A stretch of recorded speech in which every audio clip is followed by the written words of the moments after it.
पास्कांचे 5वें सातोळे शुक्रार जुवावा प्रमाणे जेजू क्रिस्ताचे शुभ वर्तमान अध्याय 15 ओळी 12 ते 17। जेजून आपल्या शिरसांक म्हटले, म्हजी आज्ञा ही, हांवें तुमचो मोग केला तसोच तुमी एकामेकाचो करात।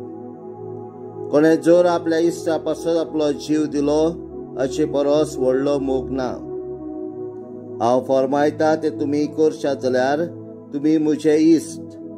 ह्या फुडें हांव तुमकां चाकर म्हणचो ना, कित्याक आपलो दोनी कितें करता तें चाकर नकळो, पूण हांव तुमकां इश्ट म्हणटा, कित्याक म्हज्या बापा कडचें हांवें आयकलां तितलें हांवें तुमकां कळयलां। तुमी म्हाका वेंचून काडूंक ना, पूण हांवें तुमकां वेंचून काडल्यात, आनी ह्या पासत तुमकां नेमल्यात की तुमी वेचें आनी फळां दिवची, तोखतात तसलीं फळां। अशें म्हजी नांवी बापा कडेन तुमी मागतात तितलें तो तुमकां दितलो। ही म्हजी आज्ञा तुमकां, एकामेकाचो मोग करात। जेजू क्रिस्ताचें शुभ वर्तमान। वाखांडी तुका क्रिस्ता।